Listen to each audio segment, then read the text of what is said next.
చంద్రబాబు నాయుడు గారి గురించి మాట్లాడాలంటే ఆయన ఎప్పుడు మహిళా అభివృద్ధి గురించి ఆలోచించేవారు. మహిళలకి ఎక్కువ గౌరవం ఇచ్చే ఆయన ఇప్పుడు చూసుకుంటే డ్వాక్రా సంఘాల్ని మన భారతదేశంలోనే ఈ స్థాయికి వచ్చాయంటే అది చంద్రబాబు నాయుడు గారి వల్లన. అలాగే మహిళలకు ప్రొఫెషనల్ ఎడ్యుకేషన్, ఇంజనీరింగ్, మెడికల్ కానివ్వండి, భారతదేశంలో మొట్టమొదట రిజర్వేషన్ కూడా స్థాపించింది ఆయనే, ఇచ్చింది ఆయనే. అదే కాకుండా మన మొదటి మహిళా స్పీకర్ ని కూడా ప్రతిభా భారతి గారిని పాలిటిక్స్ లో రానిచ్చింది ఆయనే. సో ఎప్పుడు మహిళల గురించి ఆలోచిస్తూ ఉంటారు. ఇప్పుడు మన బాబు సూపర్ 6 గురించి మనకు తెలుసండి.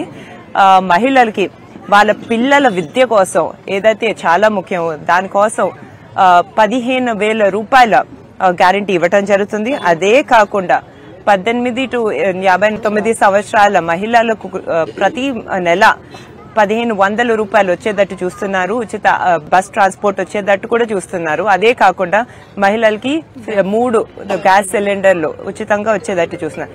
అదే కాకుండా అలాంటి యువతి యువకులకి కళలకు రెక్కలు అనే ప్రోగ్రాం ద్వారా వాళ్ళకి 0 ఇంట్రెస్ట్ లోన్స్ వచ్చేటట్టు గవర్నమెంటే గ్యారంటీ ఇచ్చేటట్టు చూస్తున్నారు. సో బాబు గారు ఎప్పుడు మహిళల గురించి ఆలోచిస్తారు, అది కూడా యువతుల గురించి చాలా ఎక్కువగా ఆలోచిస్తారు.